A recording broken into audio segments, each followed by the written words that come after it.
சலாம் எவ்ரிவன். இன்றைக்கி ஆஃப்டர்நூனுக்கு அப்புறம் தான் வீடியோ ஷூட் பண்ணேன். ஃபஸ்ட்டு 1/2 லிட்டர் மில்க் எடுத்துக்கிட்டேன்.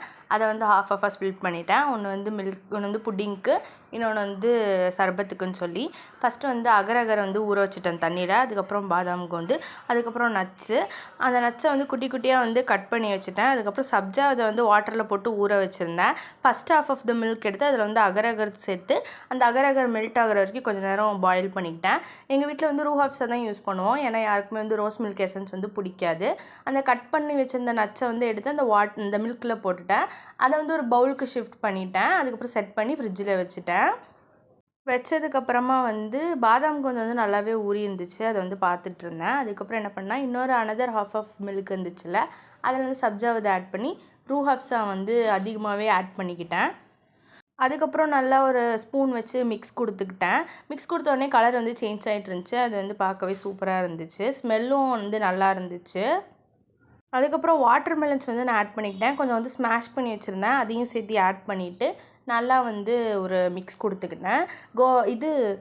வந்து பாதாம் கொஞ்சம் வந்து ஃபுல்லாகவே வந்து ஆட் பண்ணிட்டேன். ஆட் பண்ணதுக்கப்புறம் செட் பண்ணி ஃப்ரிட்ஜில் வச்சுட்டேன். அதுக்கப்புறமா வந்து ஈவினிங்காக தான் எங்கள் அம்மி கஞ்சி வாங்கிட்டு வந்தாங்க. அதில் வந்து கஞ்சிக்கு தொட்டுக்க ஏதோ வேணும்னு சொன்னாங்க. சரி பஜ்ஜி செய்யலாம் அப்படின்னு சொல்லி.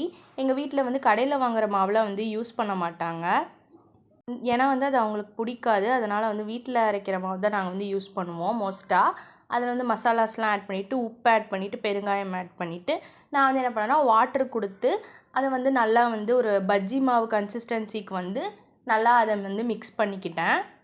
அதை வந்து நல்லா மிக்ஸ் பண்ணி ஹேண்ட்லேயே வந்து நல்லா ஒரு மிக்ஸ் கொடுத்துக்கிட்டேன். மிக்ஸ் கொடுத்ததுக்கப்புறம் அதை வந்து ஜீரா போடுவாங்க எங்கள் வீட்டில். ஸோ நானும் ஜீரா போட்டுக்கிட்டு ஒரு கடாயில் வந்து ஆயில் ஆட் பண்ணிக்கிட்டேன். ஆயில் ஆட் பண்ணிவிட்டு ஆயில் சூடாச்சா அப்படின்னு சொல்லி செக் பண்ணுறதுக்காக ஒரு பஜ்ஜி எடுத்து நல்லா மிக்ஸ் பண்ணி உள்ளே போட்டேன். உள்ளே போட்டு பார்த்தோன்னே வந்து நல்லாவே வந்து கொதிச்சிச்சு. அப்புறம் ஒன்று ஒன்றா போட்டு நான் வந்து வறுக்கலாம் அப்படின்னு சொல்லி ஸ்டார்ட் பண்ணிட்டேன். நான் வந்து க்ரீன் பனானாவும் அதுக்கப்புறம் மிளகா பஜ்ஜியும் வந்து எடுத்திருந்தேன். ரெண்டுத்தையுமே வந்து ஆயிலில் போட்டு ஒன்று ஒன்றா நான் வந்து ஃபுல் ப்ராசஸாக வந்து ஃப்ரை பண்ணி எடுத்துட்டேன். சூப்பராக இருந்துச்சான்னு கேட்டிங்கன்னா சூப்பராக தான் இருந்துச்சு. இதை சாப்பிட்டு பார்த்தேன். இதுதான் வந்து ஃபைனல் லுக்கு. இஃப்தாருக்கு வந்து டேட்ஸு, ஷர்பத்து, புட்டிங்கு, பஜ்ஜி, குவா, அதுக்கப்புறம் கஞ்சி, அப்புறம் சட்னி அப்படின்னு சொல்லி நாங்கள் வந்து சூப்பராக இஃப்தார் பண்ணோம். வீடியோ பிடிச்சிருந்தா சப்ஸ்கிரைப் பண்ணிக்கோங்க. பாய்.